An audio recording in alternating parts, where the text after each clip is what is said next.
C'était un matin comme les autres, le week-end.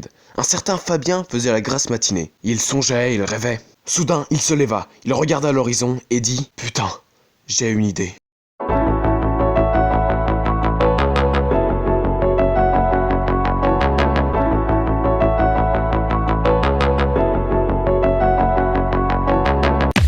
Yo, j'espère que ça va, je te souhaite la bienvenue dans cette nouvelle vidéo. Si t'as cliqué sur cette vidéo, c'est que tu vas entendre parler de Seul tome 1, et c'est ce qu'on va faire. On va parler de Seul tome 1. Le tout premier, l'accouchement de la saga. Sorti en janvier 2006, il est le tome le plus long de tous les tomes de la saga Seul. Il cumule avec son introduction les 54 pages. Ce tome 1 a été récompensé au Festival de la BD d'Angoulême avec le prix jeunesse, en 2007. Il a eu donc un succès immédiat auprès du public. Son succès a permis le lancement de la saga telle que nous la connaissons aujourd'hui. Mais en fin de compte, que vaut cette ouverture de saga? Dans cette vidéo, je vais vous partager mon avis sur le tome. Vous pourrez d'ailleurs aussi partager le vôtre. On va partager nos ressentis de fans. Jingle, c'est parti!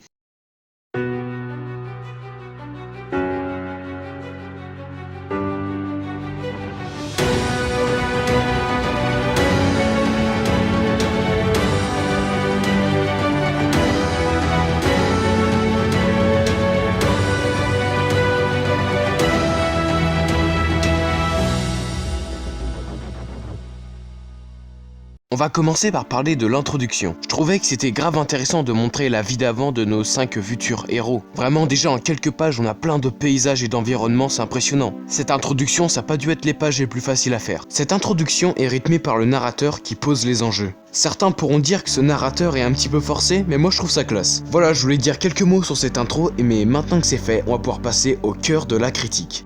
Ce que je trouve génial dans ce tome 1, c'est qu'au final, il se passe rien. Y a pas de trame, d'objectif, juste on va suivre des personnages qui sont seuls. Et ces personnages, parlons-en. Une des réussites de ce tome, c'est de réussir direct à nous faire attacher à ce groupe de personnages. Les dialogues marchent bien, les 5 personnages sont attachants, sauf peut-être un où j'ai un petit peu de réserve. C'est le personnage de Terry. En fait, ce point négatif, je pourrais le dire pour tous les tomes. Là, Terry, c'est conneries, une fois c'est marrant, deux fois c'est marrant, mais des fois, il faudra peut-être prendre ce personnage au sérieux. Le personnage de Terry, des fois, je trouve c'est un peu comme un spectacle, un running gag. Je critique, mais dans le tome 1, ça va encore. Du coup, je trouve le tome 1, il met vraiment l'accent sur les personnages plus que les événements. Et je trouve que c'était judicieux, car pour faire de bonnes bases à une saga, ce qui est important, c'est des personnages attachants. Je disais tout à l'heure que dans ce tome, en fait, au final, il se passe rien. Mais s'il arrive à fonctionner aussi bien, c'est parce que tous les moments forts sont réussis.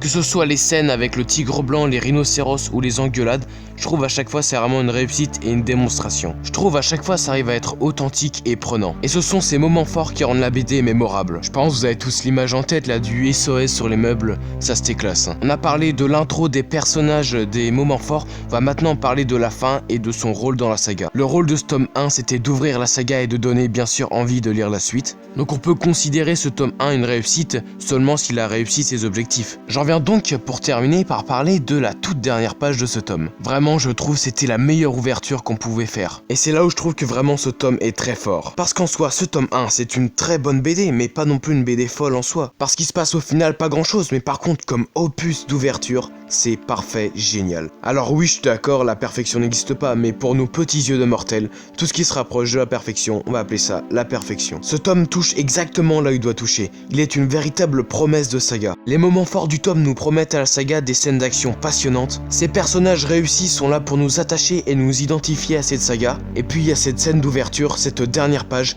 qui est là pour nous laisser imaginer la suite et nous donner envie de lire la saga. Ah et puis j'ai oublié un élément par rapport au fait qu'il se passe rien. Cela permet de nous laisser découvrir et apprécier les personnages, mais aussi de découvrir le concept même de la saga, être seul. Être seul mais avec un S à la fin, dans cette Robinsonade urbaine comme les auteurs l'appellent. À ce propos là, les paysages urbains s'envoient du lourd. Vraiment une réussite ces dessins, surtout pour un premier tome. Donc pour résumer, Seul la disparition est une très bonne BD, mais surtout une ouverture de saga parfaite. Ce tome est là pour nous attacher aux personnages et au concept de la saga. Et il n'y a pas vraiment d'intrigue, ce qui me fait dire qu'en fait la disparition, on pourrait l'appeler pas le tome 1 mais le tome 0. En tout cas, si je devais mettre une note à ce tome, je lui mettrais un 7 sur 10, ce qui équivaut à très bien. Une note non définitive, c'est-à-dire que si ça se trouve dans quelques années, je lui mettrais un 6 sur 10 ou un 8 sur 10, mon avis change au fil du temps, comme vous tous. Et d'ailleurs, D'ailleurs, en parlant de vous tous, j'ai mis un petit sondage en haut à droite pour vous demander, vous mettez combien à ce tome 1? Après ce sondage, je vous attends en commentaire pour qu'on puisse débattre de votre avis sur le tome 1. C'est donc déjà la fin de cette vidéo, j'espère qu'elle t'a plu. Pour la suite, je vous attends le dimanche 10 mai pour une vidéo théorie,